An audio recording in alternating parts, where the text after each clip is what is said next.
brought you by Silver Pumps and Motors. Top quality और consistent performance के लिए सिर्फ सिल्वर पंप्स नाम याद रखना. హుజూరాబాద్ లో బీజేపీలో వర్గపోరు నడుస్తోంది. ఈటెల వెంట 20 ఏళ్లుగా నడుస్తున్న తమకు పార్టీ పదవులు బాధ్యతలు దక్కడం లేదంటూ ఈటెల వర్గీయులు ఆవేదన వ్యక్తం చేస్తున్నారు. తమ భవిష్యత్ కార్యాచరణ గురించి ఈటెలతో చర్చిస్తామని కార్యకర్తలు అంటున్నారు.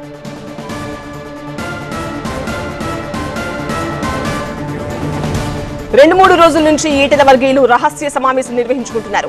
నిన్న ఈటెల వర్గీయుడు హుజూరాబాద్ అసెంబ్లీ కన్వీనర్ గౌతమ్ రెడ్డి పార్టీకి రాజీనామా చేశారు. ఇవాళ హుజూరాబాద్ నుంచి బయలుదేరి ఈటెల అనుచరులు షామీర్పేటలో ఈటెల నివాసానికి చేరుకున్నారు. తమ భవిష్యత్ కార్యాచరణపై హుజూరాబాద్ బీజేపీ నేతలు కార్యకర్తలు ఈటెలతో చర్చించనున్నారు.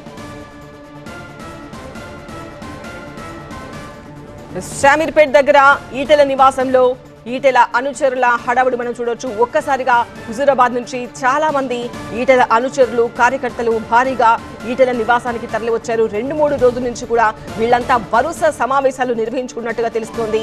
సో ఇప్పుడు ఆ సమావేశాల తర్వాత మరి వాళ్ళు ఏం డెసిషన్ తీసుకున్నారు, భవిష్యత్తు కార్యాచరణ పైన వాళ్ళ ఆలోచనలు ఏంటి, ఈటెల నుంచి వాళ్ళు ఎలాంటి భరోసా ఎక్స్పెక్ట్ చేస్తున్నారు, వాళ్ళు ఏం డిసైడ్ అయ్యారు, ఇవన్నీ కూడా ఈటెలతో మాట్లాడబోతున్నారు.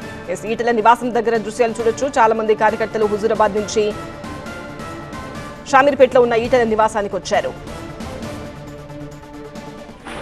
ఎలక్షన్లు అయిపోయిన సుంది అక్కడ మాకు వర్గపోరు అనేది స్థానిక ఎంపీ హోంమంత్రి అయిన ఆయన జిల్లా అధ్యక్షుడు అటువంటి వాళ్ళు ఈటెల రాజేందర్ వర్గానికి ఏ పదవులు లేకుండా ఎవ్వి లేకుండా అనగదొక్కుడు, వీళ్ళు మమ్మల్ని ఆర్థికంగా అన్ని విధాలా ఇబ్బంది పెట్టుకుంటూ ఈ గ్రూపులు లేవు అనుకుంటే గ్రూపులు సృష్టిస్తూ నియోజకవర్గంలో మేము ఈటెల రాజేందర్ గారితో 22 సంవత్సరాలు జర్నీ చేసినాం. ఎంపీటీసీలుగా స్థానిక ఎలక్షన్లు వస్తున్నాయి సార్, మమ్మల్ని ఏంది సార్, మా పరిస్థితి ఏంది, మా కథ ఏంది, మా పరిస్థితి అడుగుదామని ఈటెల రాజేందర్ గారి దగ్గరికి వచ్చి కూర్చుందామని వచ్చినాం.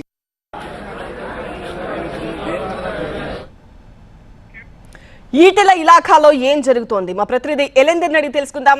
ఎలెందర్, చాలా మంది ఈటెల అనుచరులు షామీర్పేటలోని ఆయన నివాసానికి వచ్చినట్టుగా తెలుస్తోంది. రావడం కన్నా ముందు వాళ్ళు 2-3 రోజుల నుంచి వరుసగా రహస్య సమావేశాలు పెట్టుకుంటున్నారు. ఆ సమావేశంలో ఏ నిర్ణయం తీసుకున్నారు, భవిష్యత్ కార్యాచరణకు సంబంధించి ఈటెలకు ఏం చెప్పబోతున్నారు, ఆయన నుంచి ఏం ఎక్స్పెక్ట్ చేస్తున్నారు? రైట్, ఓవరాల్గా హుజూరాబాద్ నియోజకవర్గంలో ఉన్నటువంటి బీజేపీ కార్యకర్తలు కావచ్చు, అదేవిధంగా ఇటు ఈటెల రాజేందర్ వర్గీయులు ఎవరైతే ఉన్నారో వాళ్ళంతా కూడా తమ సమస్యల్ని చెప్పుకునేందుకు ఈటెల రాజేందర్ ఇలాఖాకి షామీర్పేటకు వచ్చినటువంటి పరిస్థితి. ప్రస్తుతం కొద్దిసేపటి క్రితమే ఇక్కడికి ఈటెల రాజేందర్ వాళ్ళిద్దరూ భేటీ అయినటువంటి పరిస్థితి కనిపిస్తుంది. విజువల్లో మనం చూస్తున్నాం. వందలాది మంది కార్యకర్తలు ఆయన వర్గీయులు అంతా కూడా ఇక్కడికి వచ్చారు. అక్కడ ఉన్నటువంటి భారతీయ జనతా పార్టీలోనే ఉన్నటువంటి సమస్యలు ఏవైతే ఉన్నాయో, అంటే తమ పేరు చెప్పుకుంటే అంటే ఈటెల వర్గీయులకు అవకాశాలు రావట్లేదు, అదేవిధంగా స్థానిక సంస్థల్లో ఎన్నికలు రాబోతున్నాయి, మా పరిస్థితి ఏంటి అనేది సమస్యలని ఈటెల రాజేందర్కి వివరించి ఆయన ఏం చెప్తారో అనే అంశాలకు సంబంధించి తెలుసుకోవడానికి ఇక్కడికి వచ్చినటువంటి పరిస్థితి కనిపిస్తుంది. అక్కడ పూర్తి స్థాయిలో వాళ్ళు ఒకటే విషయం చెప్తున్నారు, మమ్మల్ని పూర్తి స్థాయిలో రాజకీయంగా అనగదొక్కే ప్రయత్నం చేస్తున్నారు. ఎందుకంటే ఈటెల రాజేందర్ 22 ఏళ్ళుగా ఆయనతో పాటు మేము కలిసి పనిచేశాము.